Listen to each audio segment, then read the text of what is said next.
Imagine करो Florida में रात के 6 बज रहे हैं और नासा स्पेस एजेंसी में लॉन्च पैड के अंदर एक कैप्सूल रखा हुआ है जिसके अंदर 3 एस्ट्रोनॉट बैठे हैं, गस ग्रिसम, एड वाइट और रॉजर चैफी। इन तीनों की फैमिलीज इनका घर पर इंतजार कर रही हैं। ये लॉन्च से कुछ घंटा पहले ही कुछ टेस्ट कर रहे हैं। ना तो रॉकेट चलेगा, ना कोई फ्यूल बर्न होगा और ना ही कोई काउंटडाउन। ये सिर्फ एक रिहर्सल है और उन 3 एस्ट्रोनॉट्स को बिल्कुल नहीं अंदाजा कि अगले 15 मिनट उनकी जिंदगी के आखिरी 15 मिनट हो सकते हैं। लोग सोचते हैं कि स्पेस मिशन कंट्रोल्ड होता है, एकदम सेफ होता है, लेकिन रियलिटी ये है कि आज तक काफी एस्ट्रोनॉट स्पेस मिशन के दौरान मर चुके हैं। उनमें से कुछ लोग तो स्पेस तक पहुंचे भी नहीं, कुछ ट्रेनिंग के दौरान और कुछ लोग टेस्ट मिशंस के अंदर मारे गए। और यहाँ पर एक सवाल उठता है कि स्पेस में असल में कितने एस्ट्रोनॉट्स मारे गए। जब हम इसके बारे में सर्च करते हैं तो कई जगह हमें 18 और कई जगह 21 और 22 भी लिखा हुआ नजर आता है। अगर हम लोग काउंट करें कि जो एक्चुअली स्पेस में गए लेकिन उधर से वापस नहीं आए तो वो 18 बनते हैं। लेकिन अगर हम अपोलो 1 को भी ऐड करें जो कि लॉन्च पैड पे खड़ा कर ही तबाह हो गया था तो 21 बनते हैं। और अगर हम X-15 पायलट को भी काउंट करें तो ये 22 बन जाते हैं। अब कितनी डेथ्स हुई हैं इसके बारे में तो मैंने आपको बता दिया। अब इनको हम डिवाइड करते हैं कि किन किन मिशंस की वजह से हमारे एस्ट्रोनॉट्स को मौत का सामना करना पड़ा। सबसे पहले हम बात करते हैं 1967 सोयुज़ 1 की। यह स्पेसक्राफ्ट सोवियत यूनियन ने कोल्ड वार के दौरान भेजा। इसके अंदर सिर्फ एक एस्ट्रोनॉट बैठा हुआ था, व्लादिमीर कोमरोव। जो ये रॉकेट था इस वक्त बिल्कुल सही हालत में नहीं था। साइंटिस्ट ने कहा था कि इसको अभी हमें डिले करना चाहिए, लेकिन पॉलिटिकल प्रेशर इतना ज्यादा था कि उनको उसी ही टाइम लॉन्च करना पड़ा। और इसके लॉन्च होते ही प्रॉब्लम स्टार्ट हो गई। एटमॉस्फेयर क्रॉस करते ही जब उन लोगों ने सोलर पैनल को खोलने की कोशिश की तो वो सोलर पैनल ही नहीं खुले। जो कैप्सूल था उसके कंट्रोल्स ही सही तरह से काम नहीं कर रहे थे और अभी तक एक्चुअली में कोई भी काम नहीं किया गया था और इस मिशन को अबॉर्ट करना पड़ा। और स्टेशन में बैठे जो एस्ट्रोनॉट्स थे उन लोगों ने फैसला किया कि इस रॉकेट को वापस हम जमीन पर बुला लेते। और जो जमीन पर साइंटिस्ट बैठे थे उन लोगों ने फैसला किया कि इस हालत में मिशन हम लोग आगे नहीं बढ़ा सकते। तो व्लादिमीर कोमरोव को इंस्ट्रक्शंस मिली कि वो अर्थ की तरफ वापस आ जाए। और इसी तरह हुआ कि जब वो वापस आ रहा था तो उधर भी प्रॉब्लम स्टार्ट हो गई और फिर वापस आते हुए पैराशूट खुला भी नहीं। कैप्सूल सीधा जमीन पर क्रैश हो गया 23,000 फीट पर मिनट की स्पीड से और उसके अंदर बैठे एक एस्ट्रोनॉट मौके पर ही शहीद हो गए। और बाद में उन लोगों ने उस मलबे में से उनकी लाश को निकाला और कुछ तस्वीरें पब्लिक भी की। आप स्क्रीन पे देख सकते होंगे कि उनके साथ क्या हशर हुआ। उस टाइम के इस मिशन के डायरेक्टर आज भी ये कहते हैं कि अगर हमें पॉलिटिक प्रेशर ना होता तो हम लोग इस रॉकेट को कभी लॉन्च ना होने देते। ये सबसे पहली डेथ थी स्पेस एक्सप्लोरेशन में। इनके जो बड़े और मेन फेलियर्स थे उनके बारे में तो हम लोगों को पता लग गया, लेकिन इसके अलावा भी कई फेलियर्स थे जो कि उस रॉकेट के ऊपर हुए थे, लेकिन वो फेलियर्स ऑफिशियली कहीं पर भी कंफर्म्ड नहीं हैं। और उसके बाद टाइम आता है 1971 सोयुज़ 11। ये वाला इंसिडेंट मुझे सबसे ज्यादा अफेक्ट करता है। इस लॉन्च पैड के भी कैप्सूल के अंदर 3 एस्ट्रोनॉट्स बैठे हुए थे, जॉर्जी, व्लादिस्लाव और विक्टर। ये पहला मिशन था जिसमें इंसानों को बैठाकर स्पेस स्टेशन की तरफ भेजा गया और ये एक्चुअली में स्पेस में गया और स्पेस स्टेशन में पहुंच भी गया और ये वहां पर 23 दिन तक रुका। और 23 दिन के बाद वापसी के वक्त कैप्सूल का एक वॉल्व गलती से खुल गया और उसकी वजह से इस कैप्सूल के अंदर जितना प्रेशर था वो लीक होना शुरू हो गया। उस कैप्सूल के अंदर से ऑक्सीजन खत्म होने लगी। ये कैप्सूल इस वक्त 48,000 की हाइट पर मौजूद था। एस्ट्रोनॉट्स ने कोई भी सूट नहीं पहना हुआ था और इस कैप्सूल में से आहिस्ता आहिस्ता ऑक्सीजन खत्म होने लगी। इस वजह से उनका कोई चांस नहीं था कि वो कुछ कर सके और 2 मिनट के कम टाइम में तीनों मारे गए। They opened the spacecraft. Everyone was dead. और ये कैप्सूल एक्चुअली में पैराशूट्स के साथ सेफली लैंड भी किया। और जब रेस्क्यू टीम ने इस कैप्सूल को ओपन किया तो उनको उधर सब नॉर्मल लगा। तीनों एस्ट्रोनॉट्स अपनी अपनी सीट पर ठीक तरह से बैठे हुए थे, सारे इक्विपमेंट्स ठीक थे, एकदम ऐसा फील हो रहा था जैसे ये तीनों सोए हुए हों। और ये 3 एस्ट्रोनॉट्स भी स्पेस में मारे। ये जो लॉस हुआ है इसको कभी भी प्रॉपरली एक्नॉलेज नहीं किया गया जितना इसको होना चाहिए था। और इस लॉस के कई सालों तक और कोई लॉस हमें स्पेस एजेंसी के अंदर नहीं देखने को मिला। लेकिन फिर साल आता है 1986 मिशन चैलेंजर। सुबह के 11 बजे के थोड़ी देर बाद लॉन्च के सिर्फ 73 सेकंड्स के बाद सबने आसमान पर देखा कि एक शटल टूट गया जिसके अंदर 7 एस्ट्रोनॉट्स बैठे थे जो कि लॉन्च के 73 सेकंड्स में ही मारे गए। then the bland, chilling report. We have a report from the flight dynamics officer that the vehicle has exploded. Flight director confirms that. We are looking at checking with the recovery forces to see what can be done at this point. और इस blast की वजह एक rubber ring थी। जिस time ये launch किया जा रहा था उस टाइम सर्दियों के दिन थे और सर्दी में रबर जो है वो स्टिफ हो गया था और उस वजह से सील ठीक तरह से नहीं हुई और गैस अंदर से लीक होना शुरू हो गई। अब आप सोच रहे होंगे उस वक्त साइंटिस्ट को, इंजीनियर्स को ये बिल्कुल नहीं पता था कि ये होगा। आपको मैं ये बताता चलूं कि ये बात उनको पता थी कि ये एक्सीडेंट हो सकता है। इंजीनियर पहले दिन से ही कह रहे थे कि इस रॉकेट को लॉन्च नहीं करना चाहिए, ये अभी ठीक टाइम नहीं है, अभी हमें थोड़ा गर्मी का इंतजार करना चाहिए। लेकिन ऊपर की अथॉरिटीज के बाद पॉलिटिक प्रेशर इतना ज्यादा है कि ये रॉकेट अभी ही लॉन्च होना चाहिए। उन लोगों ने इसको ज्यादा डिले भी नहीं किया। तो जब इंजीनियर्स ने साइंटिस्ट को इंतजार करने का कहा कि अभी ये ठीक टाइम नहीं है लॉन्च का, तो उन लोगों के ऊपर पॉलिटिक प्रेशर ज्यादा आना शुरू हो गया कि इसको ज्यादा डिले हम नहीं कर सकते, इसको अभी ही लॉन्च करना पड़ेगा। तो वही हुआ, 7 एस्ट्रोनॉट्स उस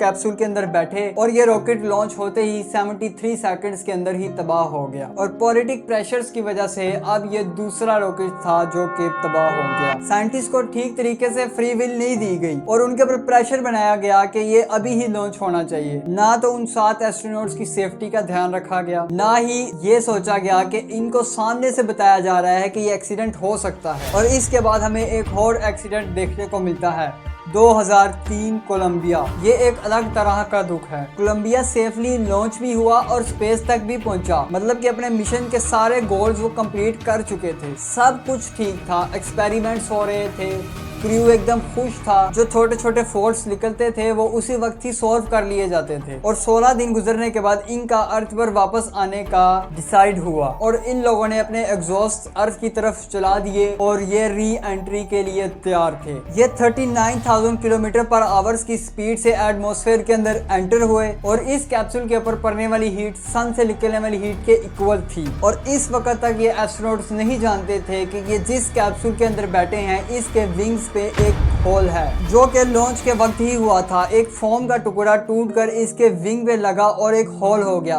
जिसको किसी ने नोटिस नहीं किया। और इसी तरह ही ये 16 दिन स्पेस के अंदर भी रहा। उस वक्त ना तो कोई अलार्म्स बजे, ना ही इनको ये ख्याल आया कि हमें ये चेक कर लेना चाहिए। उसी तरह ही वो वापस री एंट्री कर दी उन्होंने अर्थ की तरफ। अब जब ये री एंट्री कर रहे थे तो 2000 डिग्री सेल्सियस से भी ज्यादा हीट जो थी वो उस कैप्सूल के ऊपर पड़ रही थी और उस होल की वजह से वो हीट इस कैप्सूल के अंदर आना शुरू हो गई। तो आप एक दफा इमेजिन करो कि ये कितना डेंजरस, और जो उस वक्त मौजूद थे उनके साथ क्या हुआ होगा। और इस वजह से ये कैप्सूल एटमॉस्फेयर में ही कोलैप्स कर गया। इस मिशन में भी 7 लोग मौजूद थे। उन 7 एस्ट्रोनॉट्स को जो लीड कर रहे थे वो इस वक्त नीचे बैठे स्टेशंस के साथ कनेक्ट थे, उनके साथ बात कर रहे थे, सब कुछ ठीक था। अब लॉन्च होते वक्त जो एक डैमेज हुआ, 16 दिन भी स्पेस में रहे, अगर ये उस वक्त हम लोगों को पता लग जाता तो ये एक्सीडेंट ना होता। हमारे काबिल 7 एस्ट्रोनॉट्स इस वक्त इस दुनिया में जिंदा होते और वो सेफली पैसिफिक ओशन पे लैंड कर चुके होते। आपने ये हर जगह सुना होगा कि री एंट्री सबसे मुश्किल है। लॉन्च करना या उसके अराउंड ऑर्बिट करना और बाकी सब चीज़ें तो मुश्किल नहीं समझते, लेकिन री एंट्री को ही मुश्किल क्यों समझा जाता है, उसकी वजह मैं आपको समझाता हूँ। उसकी पहली वजह तो है जी फोर्स। अब ये एक्चुअली में होता क्या है कि आपकी बॉडी पर जब पड़ने वाली ग्रेविटी है ना वो बढ़ जाती है। तो आप पर जब ये जी फोर्स लगेगी तो आपका वेट 3 से 5 गुना ज्यादा हो जाएगा। अगर आपका वेट इस वक्त 70 kg है तो इस जी फोर्स लगने के बाद आपका वेट आपको 350 kg फील होगा, जो एक्चुअली वेट से 3 से 5 गुना ज्यादा फील होगा। अब इसकी वजह से आपको कई दफा बेहोशी, ब्लैकआउट, अपने आंखों के आगे इस तरह के सिम्टम्स नजर आएंगे। ये हर दफा होता है, इसका कोई सोल्यूशन नहीं है कि आपके ऊपर जी फोर्स लगेगी ही लगेगी जब आप एटमॉस्फेयर में री एंट्री करेंगे। और फिर एक और वजह आती है री एंट्री हीट। जब आप एक स्पेस से एटमॉस्फेयर के अंदर एंटर करते हो तो आपकी स्पीड 39,000 किलोमीटर पर आवर पे होती है और उसी स्पीड से आप हवा के साथ टकरा रहे होते हो और उस टकराव की वजह से इतना फ्रिक्शन बन जाता है, कैप्सूल के बाहर प्लाज्मा बनना शुरू हो जाता है। प्लाज्मा हमें अपने सन के अंदर भी मिलता है। असल में चार्ज पार्टिकल का जो मिक्सचर होता है ना उसको प्लाज्मा कहते हैं और इसका टेम्परेचर 2800 डिग्री सेल्सियस से भी ज्यादा होता है। मतलब कि कोई ऐसी प्रॉपर्टी जो 28 टाइम ज्यादा हीट को बर्दाश्त कर सके वही शीट लगेगी इस कैप्सूल के ऊपर ताकि वो री एंट्री में सेफली लैंड कर सके। और फिर तीसरी वजह आती है वैक्यूम, और इसके बारे में तो मैं अभी आपको बता चुका हूँ सोयज 11 के अंदर कि उसके अंदर उन लोगों ने यही चीज एक्सपीरियंस की कि उसके अंदर से ऑक्सीजन बिल्कुल खत्म होना शुरू हो जाती है। आदमी 2-3 मिनट के अंदर ही अनकॉन्शियस हो जाता है और उसको पता भी नहीं लगता कि मैंने किस चीज को सॉल्व करना है, मैंने अब क्या करना है क्या नहीं करना। वो आहिस्ता आहिस्ता ऑक्सीजन जब कैप्सूल के अंदर से निकलना शुरू होती है तो हल्के चक्कर आना शुरू हो जाते हैं, ब्लैकआउट हो जाता है, उसको नहीं पता लगता कि मैंने इसके आगे अब क्या करना है। और अगर एस्ट्रोनॉट्स ने उस वक्त सूट पहना हो तो इस वैक्यूम से हमें कोई नुकसान नहीं होगा। इससे सबसे बड़ा मसला ही हमारा कैप्सूल के अंदर के जो अंदर मौजूद ऑक्सीजन है उसको कम कर देना होता है। अगर हमने री एंट्री के टाइम सूट्स पहने होंगे तो ये मसला हमें नहीं आएगा। और फिर चौथा आता है प्रेशर फेलियर, और ये कोलंबिया के मिशन के अंदर हमने देखा। एक विंग्स के अंदर छोटा सा होल स्पेस के अंदर छोटा नहीं होता, या तो सब कुछ परफेक्ट होता है या तो सब कुछ टूट जाता है। इसके बारे में मैंने आपको अभी बताया तो ज्यादा डिटेल में नहीं जाएंगे। प्रेशर फेलियर भी एक वजह होती है री एंट्री के दौरान मसला बनता। अब वीडियो के स्टार्ट में मैंने आपको बताया था कि फ्लोरिडा के अंदर 3 एस्ट्रोनॉट्स थे जो कि ग्राउंड टेस्ट कर रहे थे। अब जिस कैप्सूल के अंदर वो इस वक्त मौजूद थे उस कैप्सूल में 100% ऑक्सीजन थी। नॉर्मली जो हवा के अंदर ऑक्सीजन होती है वो 21% होती है, लेकिन उस कैप्सूल में 100% ऑक्सीजन थी हवा के अंदर। उस कैप्सूल के अंदर अगर छोटा सा भी स्पार्क होगा तो वो बहुत तेजी से आग पकड़ लेगा। जैसे आप जानते हो कि ऑक्सीजन बहुत जल्दी आग को भड़काती है, और जब इतनी ज्यादा मिकदार हो हवा के अंदर तो आग को पकड़ना और ज्यादा फास्ट हो जाता है। हम लोग आज भी एग्जैक्टली नहीं जानते कि उसके अंदर क्या एग्जैक्टली चीज स्पार्क की जिस वजह से ये कैप्सूल एक लॉन्च पैड के अंदर खड़ा ही आग पकड़ गया और वो 3 एस्ट्रोनॉट्स भी अंदर ही जलकर मारे गए। गस ग्रिसम, एड वाइट और रॉजर चैफी, ये तीनों एस्ट्रोनॉट्स 30 सेकंड के अंदर ही मारे गए। और ये हैच अंदर से भी नहीं खुल सकता था कि स्पार्क देखने के बाद वो जल्दी से हैच को खोल लेते। इस हैच को खोलने का तरीका सिर्फ बाहर से था। ये एस्ट्रोनॉट स्पेस तक जा ही नहीं सके। अगर ये जाते तो ये पहले एस्ट्रोनॉट्स होते जो स्पेस तक पहुंचते। अब तक जितने भी मसले हम लोगों को आए कि इस कैप्सूल का जो दरवाजा है उसका अंदर से भी खोला जा सके, बाहर से भी खोला जा सके, इसके ऊपर भी ध्यान रखा गया। लॉन्च के बाद हर एक चीज को परफेक्टली देखा जाता है कि कहीं पर किसी जगह का होल तो नहीं है, कोई चीज डैमेज तो नहीं है,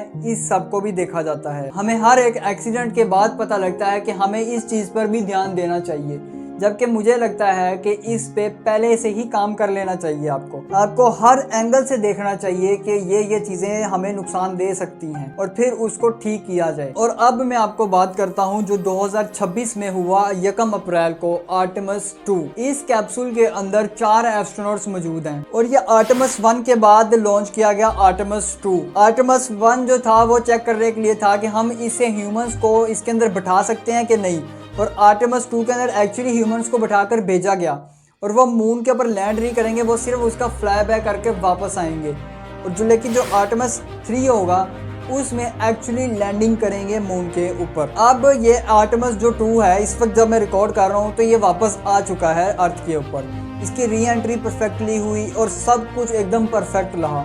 तो 2027 के मिड में किसी मंथ के अंदर भी आर्टेमिस 3 जो है वो लॉन्च होगा और इंशाल्लाह उसके अंदर बैठे हुए एस्ट्रोनॉट्स मून के ऊपर लैंड करेंगे दोबारा से 50 साल के बाद। जब ये लॉन्च हो रहा था तो मैं यहाँ पर बैठ के लाइव इसको देख रहा था। मुझे ये चीज़ बहुत अच्छी लगी कि हर चेकलिस्ट को 10-10 बार चेक किया गया, हर चीज़ को परफेक्टली देखा गया कि हमें कोई मुसीबत ना आए। हमें ये चीज़ भी देख लेनी चाहिए थी और सारा कुछ ये परफेक्टली लॉन्च हुआ, ऑर्बिट में गया, 2-3 फ्लाई बाय अर्थ की और उसके बाद अर्थ की ग्रेविटी का यूज़ करते हुए ये मून की तरफ गया और मून की ग्रेविटी का यूज़ करते हुए वापस अर्थ की तरफ आ गया। इसके अंदर जो सन से रेडिएशन हार्मफुल आ रही होती हैं उसके शटर को भी चेक किया, रेडिएशन जिसको रेडिएशन शटर कहते हैं, तो वो कितना वर्किंग है।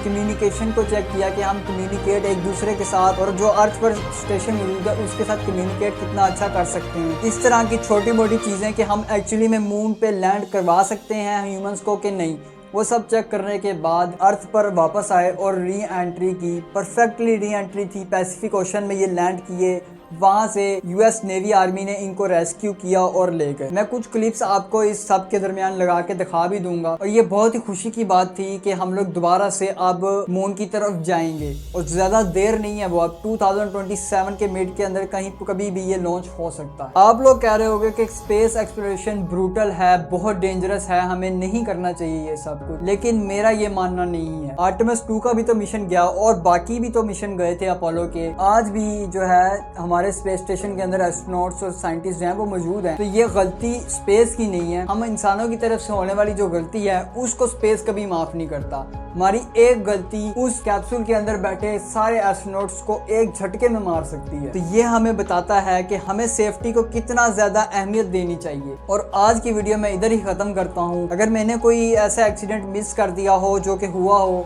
और मुझे नहीं पता लगा, आप मुझे वो भी बता सकते हैं कमेंट सेक्शन में। मैं उसके ऊपर एक अलग से ही वीडियो बना दूंगा, सिंगल, और उसकी डिटेल बात करूंगा कि वो क्या क्या कर रहे थे। इसके अंदर भी काफी डिटेल्स बातें हो सकती हैं, लेकिन अगर मैं 3-4 जो एक्सीडेंट्स हुए हैं उनको डिटेल में डिस्कस करने बैठूं तो ये वीडियो आवर लंबी हो जाएगी और ये थोड़ा सा आपके लिए भी बोरिंग हो जाएगा। अगर आप चाहते हो कि हर इंसिडेंट के बारे में डिटेल आपको बताऊं, मैं कौन लोग थे, उनका नाम क्या था और जो लोग बैठे थे उनके क्या क्या एबिलिटीज थी, तो वो भी आप मुझे कमेंट सेक्शन में बता सकते हैं। आप मुझे दें इस वक्त इजाजत। लाइक सब्सक्राइब जरूर करिएगा और कमेंट में मुझे जरूर बताइएगा, मैं आपका कमेंट पढ़ूंगा। अल्लाह हाफिज।